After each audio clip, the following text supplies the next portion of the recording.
The Science Ninja Team. Most American viewers probably received their first exposure to this team of 5 orphans through Battle of the Planets in late 1978. But Battle of the Planets was merely the final product of a skillful and delicate translation of a previously existing Japanese program called Science Ninja Team Gatchaman.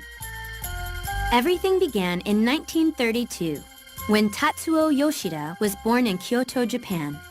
He was the eldest of 3 brothers, the next being Kenji, and the youngest Toyoharu. While his father served time in the Japanese army, Tatsuo and his brothers lived with their mother through World War II and the American occupation of Japan. The 3 youngsters were in frequent contact with the American soldiers and their foreign culture. Most important to their future careers was the influence of early American comic books. The GIs would freely distribute these among the Japanese children when they were finished reading them.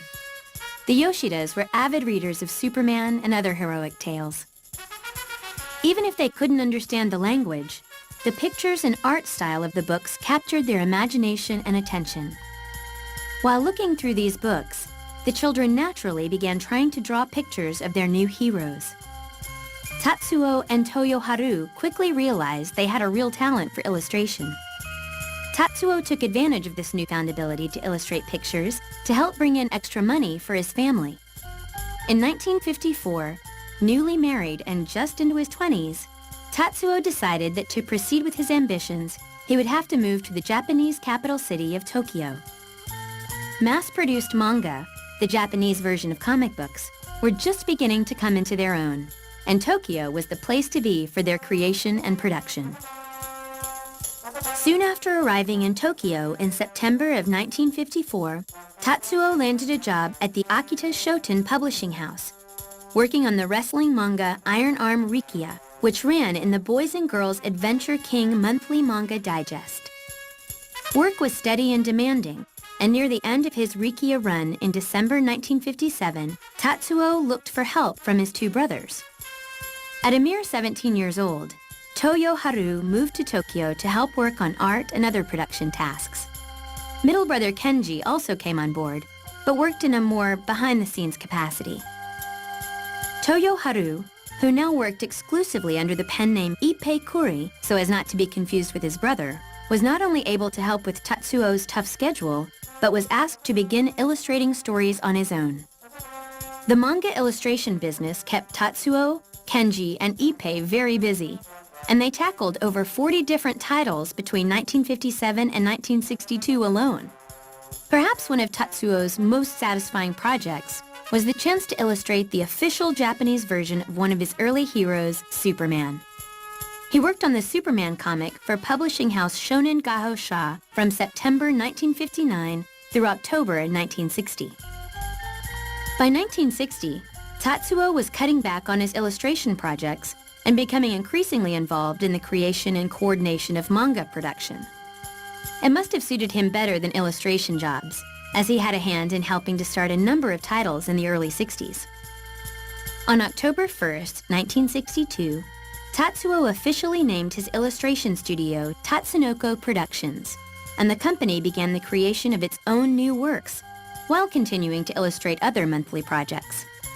At this point, more and more illustration jobs were going to Ippei Kuri, who took them on happily. He had become an established and much sought-after name in the industry. Things were going along splendidly when a monumental event took place in the beginning of 1963, effectively changing the direction Tatsuo saw for his little company. It was called Tetsuwan Atomu in Japan, known in America as Astro Boy, and it was an animated television program that had its origins at another famed manga house, Tezuka Productions. While Astro Boy is widely cited as being the first Japanese animated children's show, this is not true. A handful of other limited animated programs beat it to production, but Astro Boy was unquestionably the instigator of Japan's animation boom. The show was fast-paced, adventurous, and most importantly, fun. It caught Tatsuo's eye, and he knew that he wanted to be involved in this medium one way or the other. He created a character called Space Ace, Uchu Eisu, that was in many ways similar to Astro Boy. His efforts to get the show produced and on the air nearly bankrupted Tatsunoko Productions. So while trying to raise money for the beginnings of Space Ace, Tatsuo continued to lend his talents to manga adventures. One of the most important of the late 1963 era would prove to be Boy Ninja Squad Moonlight. It was created by Tatsunoko and Tatsuo and published by Shonen Gahosha, where it ran from August 1st, 1963 to February 10th, 1965. This manga was actually the springboard for the first TV show that would include Tatsuo Yoshida's name. The series was titled Ninja Squad Moonlight, Ninja Butai Gecko, and ran from 1964 to 1966. Many of the themes that were present in Moonlight would turn up again in a very familiar series, not the least of which was a multi-person fighting team that sometimes included a female member and a child. By 1964, Tatsunoko Productions had their own office building in what would soon be known as Kokobunji, Japan, about 16 miles west of downtown Tokyo. Tatsuo had also purchased another building a couple of miles away from the offices that were being used to produce the animation for Space Ace. It was a costly and expensive risk that was built on nothing more than hope, but Tatsuo must have had the utmost belief in his staff and his project. If Space Ace were to fail, it likely would take Tatsunoko with it. Finally, through the help of investors like Toei Films, sponsors like goods manufacturer Kanebo, the publisher Shueisha, which printed the Space Ace manga in its Shonen Book periodical, a precursor to today's Shonen Jump, plus the faith of Fuji Television, Tatsuo's pet project Space Ace made it to Japanese airwaves. The black and white production ran for a full year from May 8, 1965 through April 28, 1966. Space Ace was a certified hit, and it cemented a relationship between Tatsunoko Productions and Fuji Television that led to many more animated programs being developed.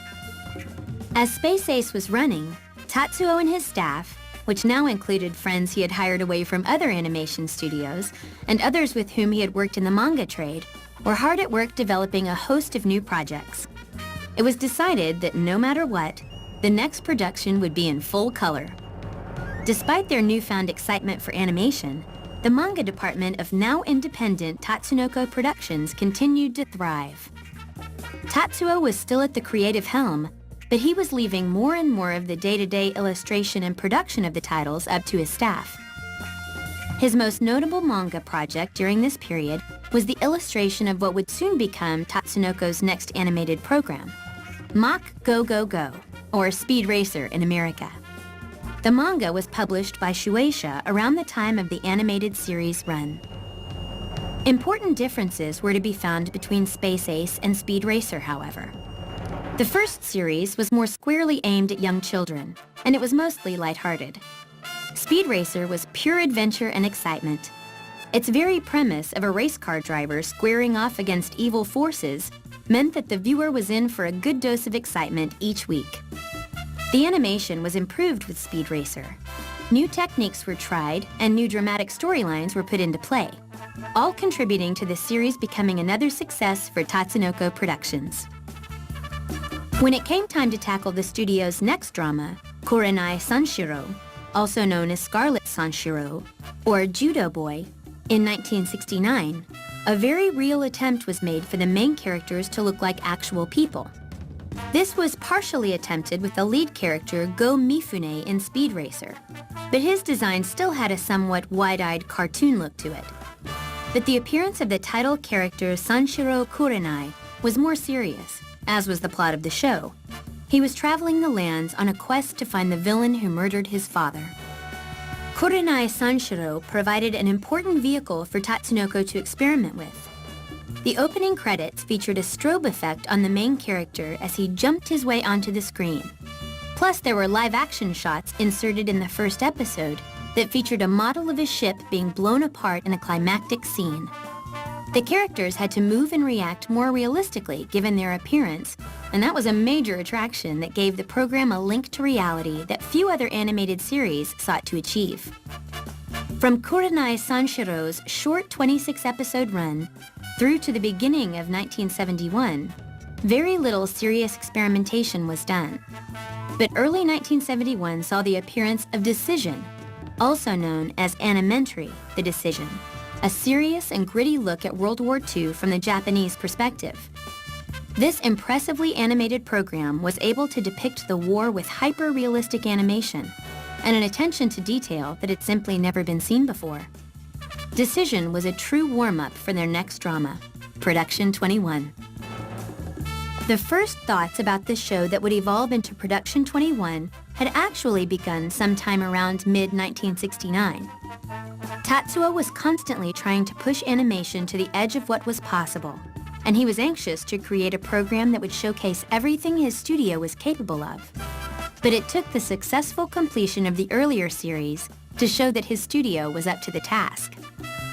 In the early 70s, Tatsunoko Productions was no longer creating regular monthly manga. The titles that they did put out tended to be adaptations of their own original works and appeared in magazines that their sponsor companies published.